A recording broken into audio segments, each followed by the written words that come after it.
Okay, so let's do 11.4.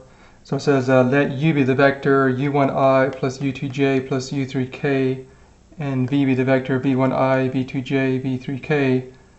The cross product of u and v is the vector, and you write it as u, like with an x, v, call that u cross v. It's defined to be this 3x3 determinant. So if you know some linear algebra, you know what this means. If not, don't worry about it. But here's how it's defined. So it's u2 v3 minus u3 v2i minus u1 v3 minus u3 v1 j u1 v2 minus u2 v1 k. Okay, so let's look at an example now. Okay, so let u be the vector here 1, negative 1, 2, and v be the vector 3, comma 1, comma negative 1. We defined u cross v. Now I'm not going to use this definition up here. I'm going to use this over here. I'll explain how to use it now. So let me write this down here. Okay, so I wrote my cross product definition here as a 3x3 determinant. So to figure this out, what I'm going to do is define the I component. What you do is you cover the I column, and then you have this left, and you're going to go this times that. So it'd be minus 1 times minus 1, subtract this times that, so subtract 2. That'll be I component. Okay, and then to figure out the j component, I'm going to do the same thing now, but move the pen over now to the j component. Okay, so this time for the j component you need a minus sign, so it goes plus minus, alternates. Now you're going to go 1 times minus 1, so it'll be 1 times minus 1, so this times that, and then subtract this times that, so subtract 6j, and then to do the k column, so cover the k column, it's going to be 1 times 1, so it'll be plus 1 times 1, so here, and then it'll be minus, so minus 3 times minus 1. 3 times minus 1. Okay. Okay, so that'll be it then. So let's work these things out. So working these out then, so this would be 1 minus 2, so it'll be minus I, and it'll be minus 6, minus 1, so minus 7, with another minus sign in front, it'll be 7, so it'll be 7j, and this will be 4k here. So this will be our answer. So notice when you cross two vectors, you get a vector in return. This is different than the dot product from last section. When you dotted two vectors, you just got a real number. Okay, so this is our answer. Okay, let's continue. Okay, so I'm going to erase some things. I'm going to write up a theorem now.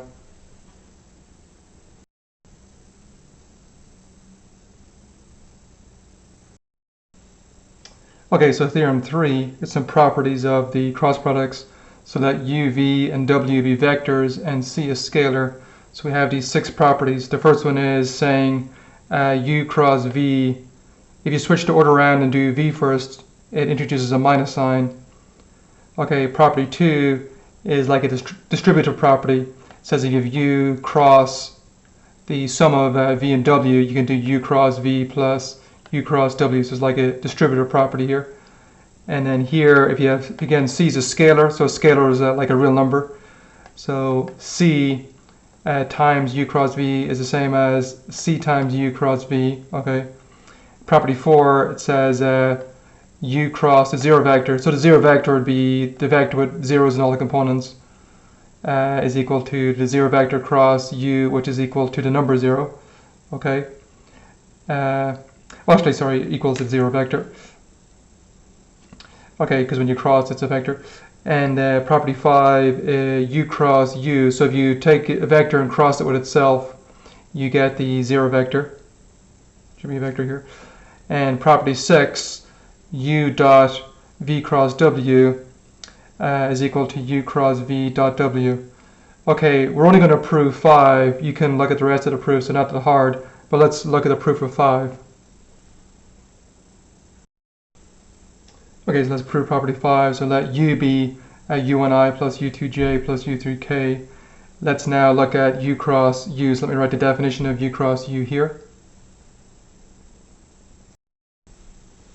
So here's our definition here of cross product. I'm doing U cross U. So let's do the I component. So what you do is you take away the I column. And then we're going to go this times that. So it'll be U2 times U3, then minus this times that. So it'll be minus then U2 times U3. And this will be I. But notice this is 0. Okay, let's do the J1 next. So the J1 has a minus sign in front. So it'll be minus. And you go U1 times U3. U1 times U3 minus U3 times U1. U3 times U1. J, but that's also 0. And then plus the K component. So it'll be U1 times U2 minus U2 times U1. This will be K, but that's 0 also. So we get then this equals 0i. You can write this as plus 0j. It's minus 0, but same as plus 0. Plus 0k. And that by definition is equal to the 0 vector. So this proves property 5. Okay, so let's move on now. Okay, so I'm going to erase this and write another theorem now. So theorem 4. Okay, so let's write theorem 4.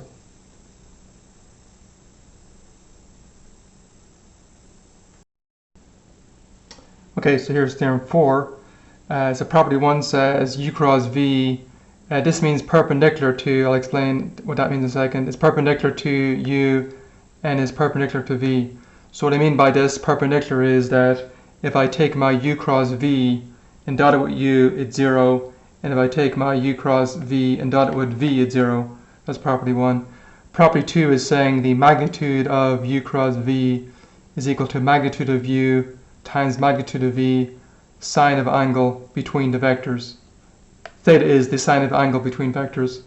Okay, and magnitude of U cross V equals area of parallelogram having U and V as adjacent sides. So let's look at the proof of property 1 first.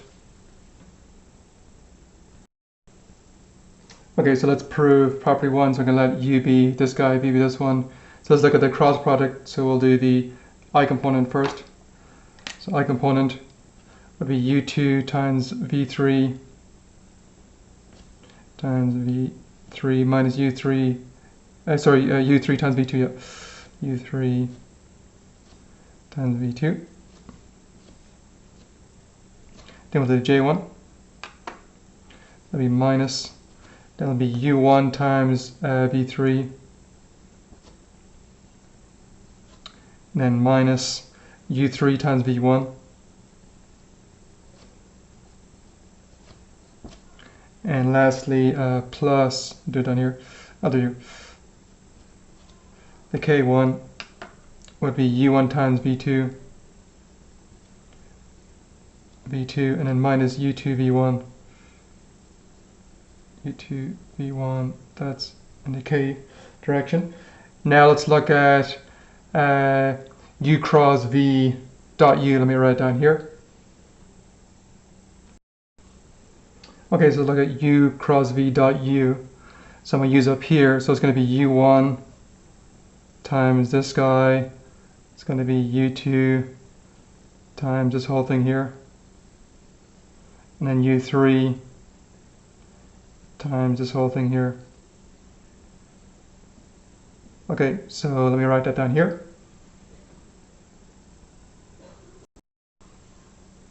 So I get this then. Now, so again, I want U1 times this guy, U2 times this. Again, when you do the dot product, the I, J's, and K's are gone. Okay, so now let's multiply this U1 in, and the U2 in here, and U3 in here, and everything should cancel, because this should end up being 0. So let me write it down here. Okay, so I multiplied u1 in. So that's the first guy how I got u2. I put the u1 here, then the v3. Then this would be minus u3, u1, v2, and I moved all the way across like that. All these guys. Then I underlined this guy and this one are the same, but they have opposite signs, so they'll all cross out. And these double underlined ones here and here, they're the same terms, but one has a minus sign, one doesn't, so they're going to cross out. And then the triple underlined ones, they're the same, but one has a minus, one doesn't. So everything crosses out, so we get 0 as our answer. So the whole thing equals 0 here. So this this proves the part of it anyway. So let me just stay here. So we proved that u cross v dot u was 0. So in a similar way, we can show that u cross v dot v, so this is the same thing, dotting with v, is 0. Okay, so we're done with property 2, so we're done with this proof. Sorry, we're done with property 1. Let's look at property 2 next. Okay, I'm going to erase a few things now. I'm going to need some space to prove property 2.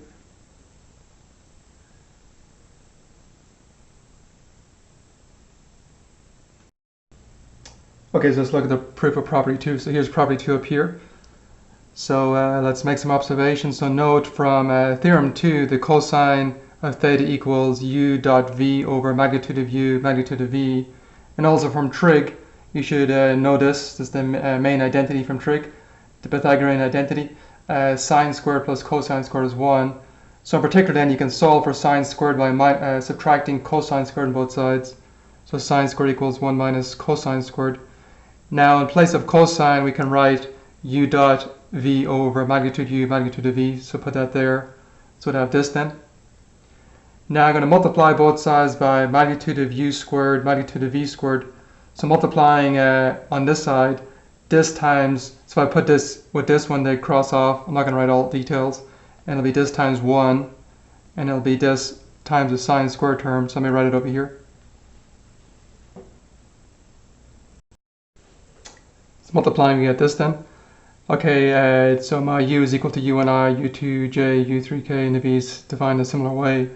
So the magnitude of u squared is basically going to be u1 squared plus u2 squared plus u3 squared. It's going to be times magnitude of v squared minus u dot v squared. So let me write that stuff down here.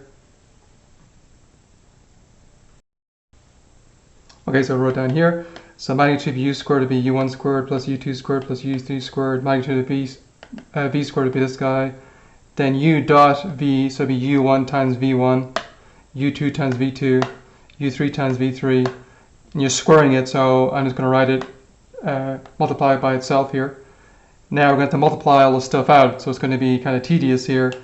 So we're going to have to go this times that, this times that, this times that, this times that, this times that, and so forth.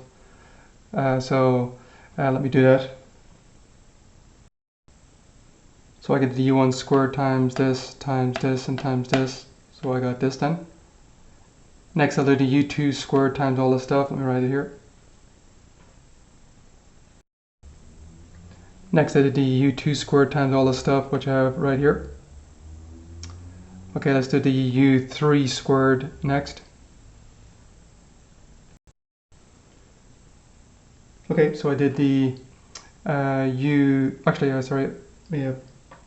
just a second, I did the u3, not the u2, so let me just change that here. So I did the u3 squared times that, times that, times that, that's what's over here. Now we'll start doing this one.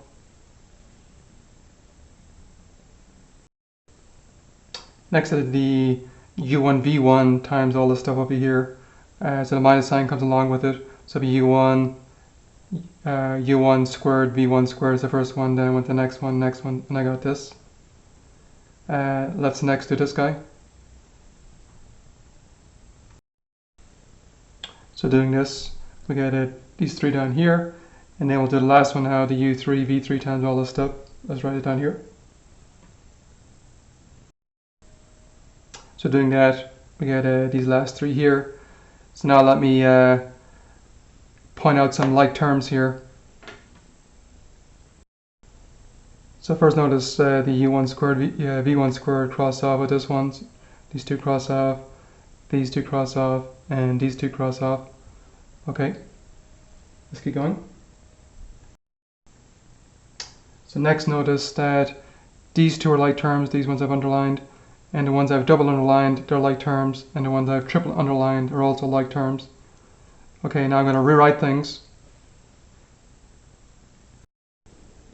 So I'm going to rearrange things. Let me just point out here, this circle one, these two circle ones I'm going to put down here. So this guy is here, this guy is here. Then the underlined ones here and here, and they're both the same, so there's two of them. So there'll be two here. So I've got these underlined ones and those two taken care of. And I'm going to write the next one here. So next I have my u1 squared v3 squared here. And I'm also have this one, u3 squared v1 squared at the end here. And then the double underlined ones, they're both the same, so there'll be two of them, so I have those here. Then the last guy, I'm going to write it down. So the last three, so I'd have the u2 squared v3 squared here. That goes along with the u3 squared v2 squared here. And then we have the triple underlined ones, there's two of them, so I have it here. I'm going to group them like this now, and all three of these things factor, so let me write their factored forms below over here. So you can check these factors. So this first one here goes with this guy down here. This guy here goes with this one over here. And this guy here factors as this right here. Now, if you compare this with the cross product definition, this is the I component squared, the j component squared, the k component squared in the cross product. So this is actually the magnitude of the cross product squared. So let me write that here. So we have this. We've shown this. So let's summarize what we have then. And then I think we've pretty much proven the result now. We just need to realize it. Okay, let's summarize. Okay, I'm going to erase some things here.